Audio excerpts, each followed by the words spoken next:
예, 좋은 주일 아침입니다. 할렐루야. 네. 예. 어느 분은 밝게 웃고 계시고, 어느 분은 약간 좀 피곤한 얼굴로, 예, 그렇게 있으셔가지고, 제가 한번 뜸을 들여봤습니다. 예, 어떻게 하면, 예, 가정이면 가정, 교회면 교회, 사회면 사회가 이렇게 건강하게 이루어질 수 있을까, 생각을 해보면, 각자 자기 위치에서 자기의 자리를 잘 지키면 되지 않을까, 그런 생각을 해보게 됩니다. 요거는 가정의 달이죠. 다음 주가 무슨 날이죠? Mother's Day입니다. 예, 잘 기억해 두세요. 예, 그래서 가정에서 남편은 남편으로서, 또 아빠로서, 또 아내는 또 아내로서, 예, 또 엄마로서, 우리 자녀들은 자녀로서의 그런 자기의 자리에서 자기가 맡은 그런 역할들을 잘 감당을 한다면 건강한 가정이 되지 않을까, 그런 생각을 해보게 돼요. 교회도 마찬가지고 사회도 자기의 역할을 잘 감당하면 건강한 교회, 건강한 사회가 되지 않을까, 그런 생각을 해보죠. 우리가 예수님의 제자로서 마땅히 있어야 할 자리는 어떠한 자리일까? 그런 생각을 해보게 됐어요. 그래서 오늘 복음 말씀해 보면, 요한복음 21장에 보면, 우리 1절에서부터 말씀 띄워주시고, 1절에서부터 4절까지 보면, 이 부활하신 예수님께서 오늘 그 디베랴 바다에 나타나시기 전에 예수님께서 제자들에게 두 번 나타나시죠. 첫 번째는 도마가 없을 때 나타나셨고, 두 번째는 도마가 있을 때 나타나셨고, 요번이 이렇게 세 번째입니다. 예수님은 처음 베드로를 제자로 부르셨을 때 분명하게 내가 너를 고기 잡는 어부가 아니라 사람을 낚는 어부로 그렇게 삼으시겠다 말씀하시면서 아주 확실한 그러한 사명을 주셨어요. 그러니까 부활하신 이후에도 나타나셔서 제자들에게 샬롬 하고 이렇게 평안이 있으라고 말씀하시고, 성령을 받으라고 말씀하시고, 또 하나님께서 나를 보내신 것처럼 내가 너희를 세상에 보내노라 라고 그렇게 말씀하셨습니다. 그러니까 시몬 베드로가 오늘 본문에서 고기를 잡으러 가겠다라고 그렇게 얘기를 했을 때 다른 제자들도 함께 고기를 잡으러 가겠다 이렇게 얘기를 하죠. 그들은 왜 부활하신 예수님이 두 번이나 나타나셨고, 그리고 샬롬을 선포하고 성령을 받으라고 얘기하고, 하나님이 나를 보내신 것처럼 너희도 이 세상에 보내라고 말씀하셨음에도 불구하고 그들은 왜 과거의 모습으로 돌아가서 고기를 잡으러 나갔을까? 그런 생각을 해보게 돼요. 예수님이 함께 하시지 않았으니까 먹고 살 길이 막막해가지고 이제 먹고 살아야 되겠다 해가지고 고기를 잡으러 나간 것인지, 아니면 예수님을 만났지만 그들이 자신 예수님께 행한 그 일들이 있죠.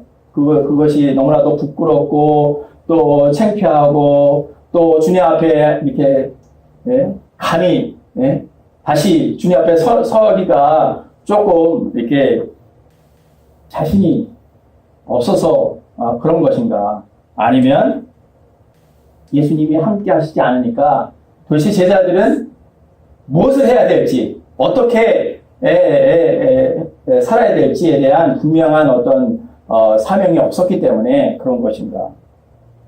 특히 베드로는 예수님을 세 번이나 부인을 했어요. 여러분도 잘 아시지만 베드로는 내가 죽을지언정 예수님을 절대로 부인하지 않겠습니다 맹세했던 사람이에요. 그런데 그럼에도 불구하고 세 번이나 예수님을 부인을 하죠. 그러니까 예수님을 처음 배웠을 때, 부활하신 예수님과 눈과 눈을 마주쳤을 때를 이렇게 생각을 해보면, 베드로는 어떻게 예수님을 쳐다보고 있었을까 궁금하죠.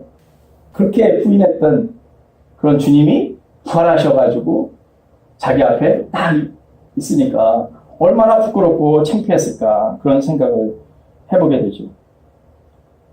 그러니까 주님의 제자로서 다시 서가지고 내가 주님의 제자라고 그렇게 살아갈 용기가 없지 않았을까 그런 생각을 해보게 돼요.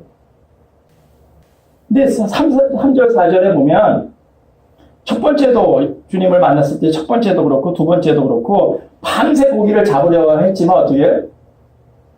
아무것도 잡을 수가 없었어요.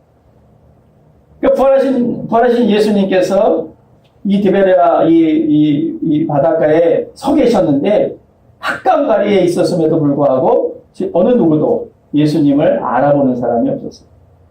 그래서 5절에 보니까 예수님께서 먼저 제자들에게 이렇게 말을 이렇게 걸어오시죠. 얘들아, 물고기를 잡았느냐? 물어보셔요. 참 재밌으신 것 같아요. 얘들아, 표현이. 얘들아, 영어로는 children, 얘들아, 물고기 잡았냐? 이렇게 물어보셔요. 사실 우리들의 그런 삶 속에서도 주님이 먼저 말을 건네시는 것 같아요. 특히 우리가 이렇게 실패와 절망과 좌절을 경험을 할 때는 더 그런 것 같아요. 얘야, 가정이 평안하냐? 직장 생활을 할 만하냐? 뭐 사업은 잘 되고 있니? 어디 아픈 데는 없니? 뭐 이러면서 이렇게 우리에게 먼저 말을 건네시는데 사실 문제는 우리가 주님의 음성을 잘 듣지 못하는 게 문제죠. 주님이 나와 함께하는 삶이 아니라면 우리가 밤새 이렇게 수고를 해도 헛수고를 하고요. 주님이 늘 옆에 이렇게 계시지만 주님이 옆에 있다는 그러한 사실을 모르고 내가 그냥 열심히 내 노력으로 이렇게 하면 빈 그물밖에 얻을 수 없다라는 것을 우리에게 교훈해 주고 계신 것이 아닌가 그런 생각을 해보게 됩니다. 여러분 예수님이 나의 삶의 중심에 있을 때 우리는 어떻게 살아야 될지 무엇을 하며 살아야 될지를 우리는 그 사명을 갖고 살아가는 것 같아요. 주님이 없으면 오늘 제자들처럼 내가 무엇을 하면서 어떻게 살아야 될지를 모르고 그렇게 살아가지 않을까 그런 생각을 해보게 되죠. 그러니까 우리가 주님의 제자로서 마땅히 있어야 될 자리는 사명의 자리가 아닌가 그런 생각을 해보게 돼요. 5절 7절을 보면 예수님께서 처음 베드로를 이렇게 부르셨을 때를 보면 이 베드로는 이 깊은 데에 그물을 던져라라는 그런 주님의 말씀에 순종을 해서 그 그물을 던졌더니 어떻게 해요? 그물이 찢어질 정도로 많이 잡았다고 해요. 처음 주님의 말씀에 순종했을 때. 근데 이번에는 똑같이 예수님께서 말씀하시는데 이번에는 어떻게 말씀하시냐면 오른쪽에 그물을 던져라. 첫 번째는 깊은 데에 그물을 던져라 말씀하셨는데 이번에는 부활하시고 나서는 오른쪽에 그물을 던져라. 그랬더니 이번에도 엄청나게 고기가 많이 잡혔는데 이번에는 뭐가 다르냐면 몇 마리인지 세죠. 153마리. 이를 잡혔더라. 이렇게 아주 구체적으로 마리수까지 이렇게 딱 이야기를 하고 있습니다. 그러니까 이 동일한 사건을 통해서 베드로와 제자들은 예수님이 어떤 분이신지를 이제 알아채리기 시작을 한 거죠. 사실은 그렇게 말씀하신 거는 첫 번째 사건을 통해서 주님을 더 깊이 신뢰했처럼 부활하신 예수님께서 두 번째 똑같은 동일한 사건을 반복을 하시면서 그들이 부활하신 이분이 바로 주님이시구나 라는 것을 깨닫게 알게 하시려는 의도가 있으신 거죠. 근데 7절에 보니까 가장 먼저 알아본 사람이 누구예요? 요한이에요. 근데 재밌는 거는 요한복음을 요한이 쓰고 자기 자신을 뭐라고 표현해요? 예? 예수님이 사랑하는 제자라고 이렇게 표현을 해요. 재밌잖아요. 그래서 저는 설교문에다가 흐흐흐 이렇게 썼어요. 자기 자신을 예수님이 사랑하는 제자가 먼저 알아보죠. 그러고 나서 요한이 누구에게? 베드로에게 주님이시다라고 이렇게 얘기를 하니까 베드로가 어떻게 해요? 옷을 다 벗고 있다가 옷을 입고 물로 뛰어들어서 이제 주님께로 달려갔겠죠. 신앙생활을 우리가 하다 보면 때로는 믿음도 이렇게 미지근해지고 주님을 향한 열정도 이렇게 식을 때가 있죠. 주님이 나와 함께 계시는지 이렇게 확실하지 않을 때 믿음이 흔들릴 때가 있습니다. 그러니까 신앙생활이라는 게 항상 좋은 것만은 아니죠. 이렇게 다운이 될 때 있고 그리고 이렇게 주님의 안에서 있지만 뭔가 이렇게 주님이 확실하게 나와 함께 하고 계시지 않다는 그런 생각이 들 때가 있어요. 또 때로는 정말 사명을 받았음에도 불구하고 내가 너무 연약하고 부족해서 정말 하나님께 어떤 정말 해야 될 일을 제대로 하지 못할 때 때로는 부끄럽고 때로는 베드로처럼 창피하고 그런 모습으로 있을 때가 있죠. 왜냐하면 우리는 베드로처럼 연약하고 부족한 존재이기 때문에 그렇습니다. 근데 우리의 연약함과 부족함에도 불구하고 예수님께서는 늘 우리에게 주님의 은혜와 그 사랑을 이렇게 베풀어 주시는 그런 자리에 우리를 있게 하시고 우리에게 늘 그 은혜를 공급하시는 주님이시라는 것이죠. 그러니까 우리는 예수님께서 우리에게 은혜를 베풀어 주시는 때, 주님께서 우리에게 은혜를 공급해 주시는 그런 때에 있어야 되겠다. 그런 자리에 마땅히 서 있어야 되겠다. 주님의 제자라면 그런 생각이 들었습니다. 정말 주님께서 여러분에게 은혜의 자리를 베풀어 주실 때에 그 자리에 있는 여러분이 되시기를 축원합니다. 8절에서 14절을 봅니다. 예수님께서 밤새도록 고기를 잡으려고 수고한 제자들에게 미리 육지에서 이렇게 숯불을 펴놓고 계세요. 숯불을 펴놓고 고기와 떡을 다 준비해 놓으세요. 그러니까 아침상을 아주 거하게 차려놓고 제자들을 위해서 이렇게 준비하고 계셔. 그러고 나서는 잡은 고기를 어떻게 가져오라고, 생선 좀 가져오라고 그렇게 얘기하시고 제자들과 함께 아침을 거하게 드시는 거예요. 말하면 우리로 말하면 숯불 바베큐를 딱 이렇게 아침에 드시는 것입니다. 그러니까 주님은 당신이 이 오른쪽에 그물을 던져라 해서 고기를 잡게 하시고 그 고기를 함께 나누시면서 조반을 숯불을 피워가면서 준비해 놓으셔가지고 같이 함께 제자들하고 이렇게 그 아침을 함께 즐기시는 것이죠. 근데 제자들은 어떻게 해요? 사명을 잃어버리고 옛날로 돌아가서 고기를 이렇게 잡고 있는 그런 상황이죠. 예수님 입장에서 볼 때는 쟤네들이 왜 저러고 있는가 라고 이렇게 생각할 수 있잖아요. 근데 예수님은 아주 그냥 정성들에게 아침상을 아주 거하게 차려놓고 제자들을 위해서 이렇게 준비하고 계셨다는 거죠. 저는 이 모습을 보면서 고생하는 그 자식을 위해서 어머니가 아침에 일찍 일어나가지고 아침상을 아주 잘 차려놓고 그리고 든든히 먹고 가라고 그렇게 배려해주고 하는 그런 어머니의 모습, 그런 어머니의 모습이 이렇게 딱 연상이 됐어요. 그러면 어머니가 여러분에게 이렇게 잘 차려놓은 아침상을 이렇게 드셔본 적이 있으십니까? 많습니까? 네. 그러면 너무 축복을 받으실 것 같아요. 나만을 위해서. 네. 여러 사람이 아니라 여러 가지 형제들이 아니라 나만을 위해서. 네. 저는 이게 딱 묵상해 보면서 생각해 보니까 우리 어머니가 어렸을 적에 나만을 위해서 음식을 장만했을 때가 있어요. 언제냐면 소풍 갈 때. 어려서 소풍 갈 때 우리 어머니가 김밥을 아주 맛있게 이렇게 싸가지고 그러고 나서 그 소풍에 가서 그 김밥을 맛있게 먹던 장면이 생각이 났어요. 집에서는 워낙 식구가 많아가지고 내 차지가 돌아오기가 없었는데 그날만은 어머니가 맛있게 김밥을 싸가지고 주셨던 기억이 나. 지난번에 우리가 퍼피? 꽃 보러 갔을 때 우리 마르다님이 김밥을 아주 맛있게 싸서 주셨잖아요. 근데 그 김밥하고 아주 비슷해요. 저희 어머님 김밥은요, 작아요. 아주 입에 들어가면 그냥 이렇게 작게 싸셔요. 크게 안 싸요. 작게 싸고 맛도 아주 비슷해요. 그래서 참, 그때의 그 생각이 많이 참 감사했습니다. 잘 먹었습니다. 김밥이, 아직도 그 맛있는 김밥이 생각이 납니다. 다시 또 놀러 가야 되는데.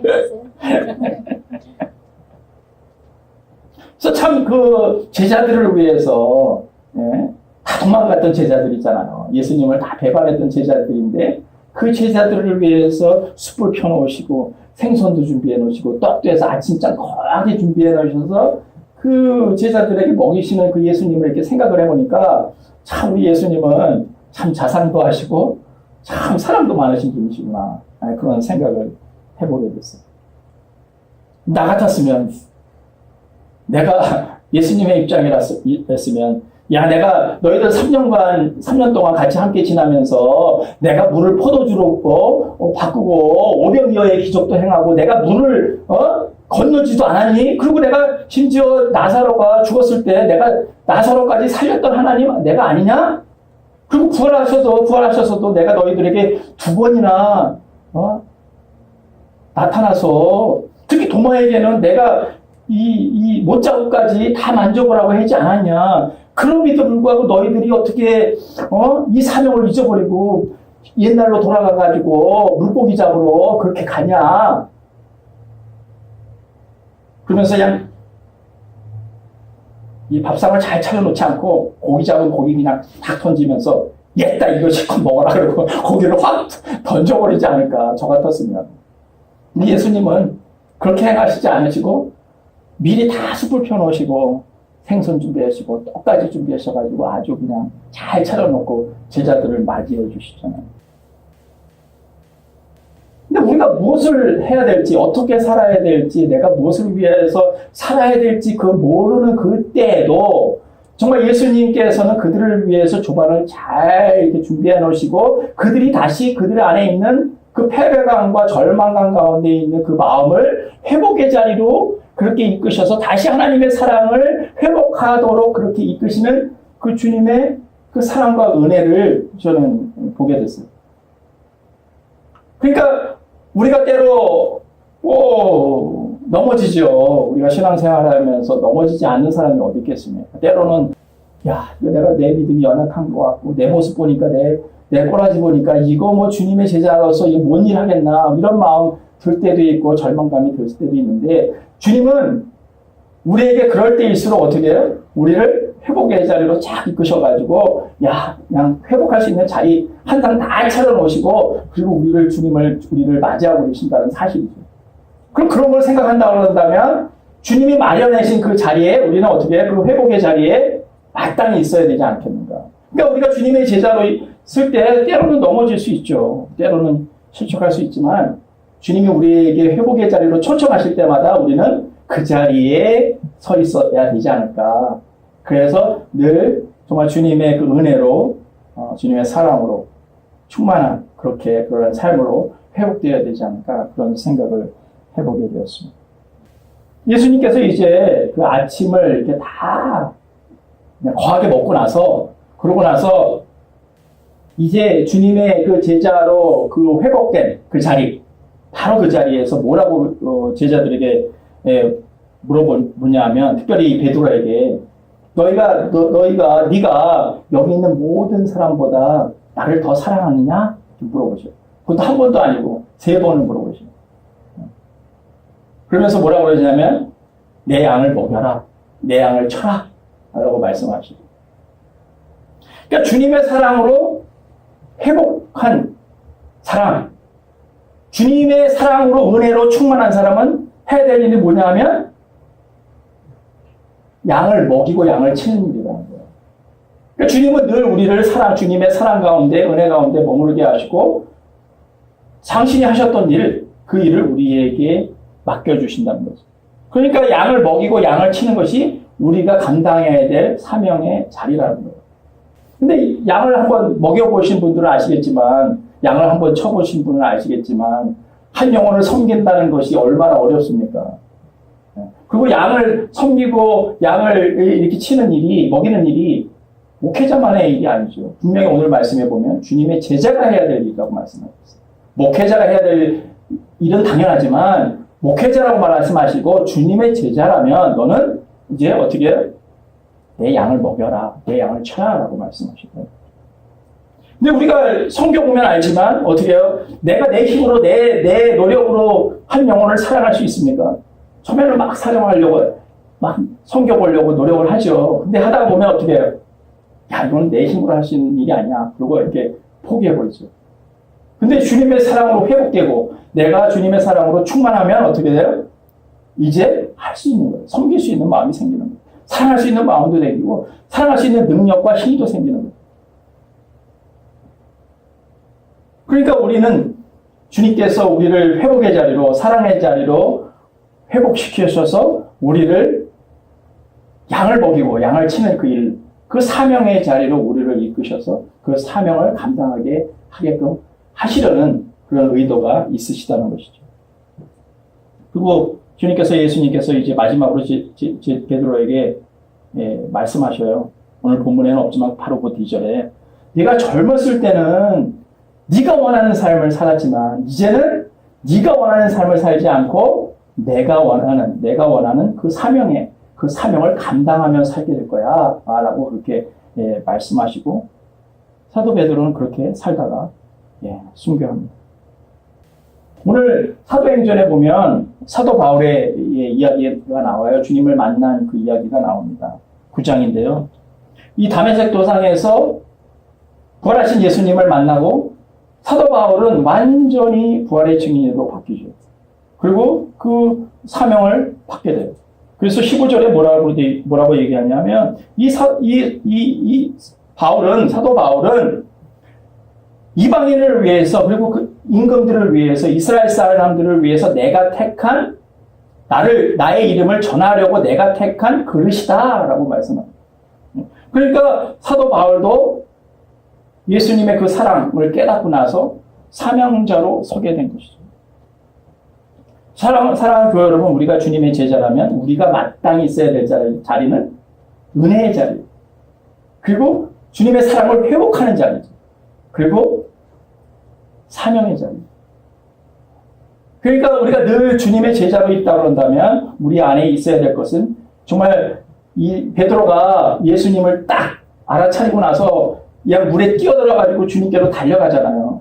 사실 그 안에는 부족하고 연약한 모습이었지만, 창피하고 부끄러운 모습이었지만 주님께서 다시 나에게 찾아오시고 나에게 주님이시다는 걸 알게 해주시고 주님의 은혜를 부어주신 그 은혜를 깨닫게 되니까 그 당시에 베드로의 마음은 어땠을까? 왜 물로 갑자기 뛰어들었을까? 그 사랑 때문에 그냥 울컥했던 것 같아요. 나는 막 그냥 눈물이 막 그냥 주체 없이 흐르지 않았을까? 그래서 그냥 물로 뛰어들지 않았을까? 제 묵상입니다.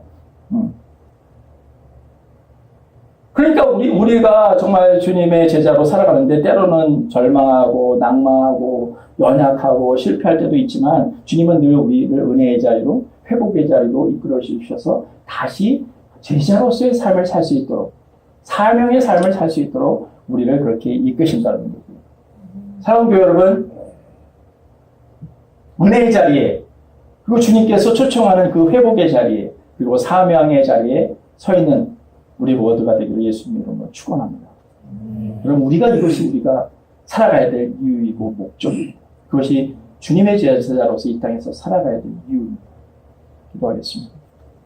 정말 세 번째 주님께서 제자들에게 나타나셔서 아침상을 거하게 준비하시고 생선과 떡을 준비하시고 제자들과 함께 또 잡은 고기도 같이 함께 나누시는 예수님의 그 사랑과 섬김을 보면서 제자들이 아무리 예수님을 부인한다 할지라도 그들이 실족해서 때로는 주님의 제자로서 살지 못할 때라도 그럼에도 불구하고 예수님은 우리를 은혜의 자리로 회복의 자리로 사명의 자리로 우리를 초청하고 계시다는 사실입니다. 내 안에 연약함이 있죠. 우리들 안에 연약함이 있습니다. 사제로서 저도 참으로 많은 연약함이 있음을 고백하게 됩니다.